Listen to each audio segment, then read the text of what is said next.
सांगली जिल्ह्यातील ऊस दर तोडगा अखेर मिटला। सांगली जिल्ह्यातील ऊस दर तोडगा अखेर मिटलेला आहे। आज प्रशासन, साखर कारखानदार आणि शेतकरी संघटनेच्या कार्यकर्त्यांची बैठकीत हा निर्णय झालेला आहे। साखर कारखान्याने विनाकपात 3175 रुपये दर देण्याचं निश्चित केले, त्यामुळे ऊस आंदोलनाला यश मिळालेलं आहे।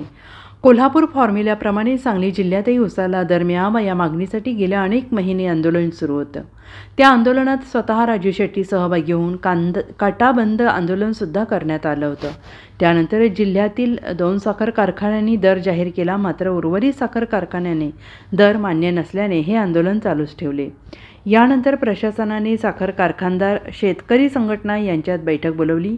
2 बैठकीनंतर आज हा तोडगा निघालेला आहे। कारखानदारांनी 3175 रुपये दर देण्याचं जाहीर केलं, तर दुष्काळी पट्ट्यातील साखर कारखानदारांनी 3100 रुपये दर देण्याचं याआधीच जाहीर केलेलं आहे। त्यामुळे आंदोलनाला यश मिळाले। 12.5% रिकव्हरीच्या वर आहे त्या साखर कारखान्यांना बिना कपात 3175 रुपये दर देण्याचं निश्चित केलं आहे। स्वाभिमानी शेतकरी संघटनेला आलं यश। यापुढे ऊसाची काठामारी, इथेनॉलची लढाई सुरूच राहणार असल्याचे स्वाभिमानी शेतकरी संघटनेने सांगितलेलं आहे। आज सांगली जिल्हाधिकारी कार्यालयामध्ये ऊस दराच्या प्रश्नाबाबत सर्व कारखानदार येथील जिल्ह्यातील तसेच स्वाभिमानी शेतकरी संघटना यांचे प्रतिनिधी यांची चर्चा झाली। या चर्चेदरम्यान ज्या कारखान्यांची रिकव्हरी ही 12.5%च्या वर आहे, तर तो विषय मागच्या मीटिंगपासून राहिला होता, तर त्या बाबतीत निर्णय झालेला आहे आणि दोन्ही पक्षांनी एकत्र येऊन सामंजस्य दाखवून 3175 एक रकमी दिले जाईल अशा पद्धतीचं या मतावरती त्यांनी एकमत झालेलं आहे। तर आज ही चर्चा मागच्या ज्या मीटिंग्स झालेल्या होत्या 3-4 जिल्हा प्रशासनाच्या मध्यस्थीने, तर त्या वतीने प्रशासनाकडून आवाहन केलं गेलं होतं की शांततापूर्वक हा प्रश्न सोडवला जावा। यामध्ये दोन्ही पक्षकारांनी एक सामंजस्य दाखवून एका मतावरती आलेले आहेत, त्याबद्दल मी त्यांचा आभार मानते आणि लवकरात लवकर शेतकऱ्यांची देयके देखील देण्यात यावीत अशा पद्धतीचं देखील आम्ही आवाहन केलेलं आहे। एक रकमी FRP त्यांच्या खात्यावर त्यांनी जमा करणार असं सांगितलं। हो, 3175 असं मान्य केलेलं आहे। स्वाभिमानी शेतकरी संघटनेच्या वतीनं गेली 2.5 ते 3 महिने सुरू असलेल्या आंदोलनाला आज अखेर यश आलेलं आहे आणि साखर कारखानदाराने 3175 रुपये एक रकमी विना कपात देण्याचं कबूल आज जिल्हाधिकारी तृप्ती दोडबिसे मॅडम यांच्या अध्यक्षतेखाली झालेल्या बैठकीमध्ये मान्य केलेलं आहे। तसे मिनिट्स तयार झालेले आहेत आणि म्हणून स्वाभिमानी शेतकरी संघटनेच्या आंदोलनाचं हे यश आहे।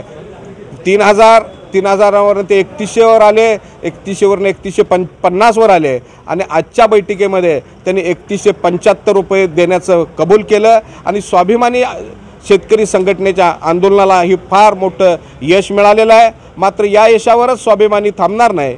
वजनातली काटामारी, तोडीला द्यावे लागणारे पैसे यासाठी या पुढच्या काळातला आणि इथेनॉलवरची बंदी उठवणं यासाठी स्वाभिमानी शेतकरी संघटनेचा लढा चालू राहील। आदरणीय राजू शेट्टींच्या नेतृत्वाखाली ही सगळी लढाई आज आम्ही निम्मी लढाई जिंकलेली आहे। यापुढच्या काळात इथेनॉल, वजनातली काटामारी आणि तोडीला द्यावे लागणारे पैसे ही लढाई आम्ही यापुढच्या काळात लढू आणि जिंकू।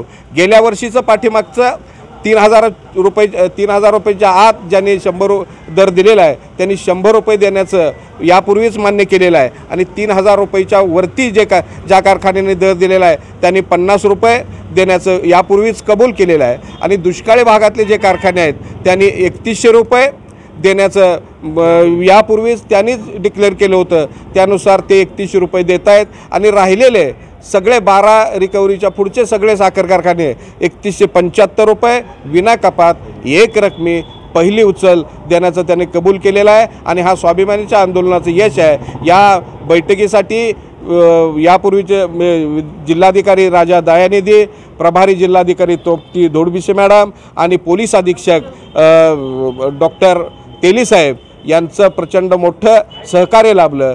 जिल्ह्यातल्या कारखानदारांचं मी आभार मानतो। या लढाईमध्ये लढलेल्या प्रत्येक ऊस उत्पादक शेतकऱ्याचं मी अभिनंदन करतो, कारण आज संघटना जिंकली असली तर हे यश राबणाऱ्या, तळागाळात लढणाऱ्या ऊस उत्पादक शेतकऱ्याचं आहे आणि त्यांनाच हे यश आम्ही समर्पित करतोय। Bureau report, SBN Marathi, Sangli.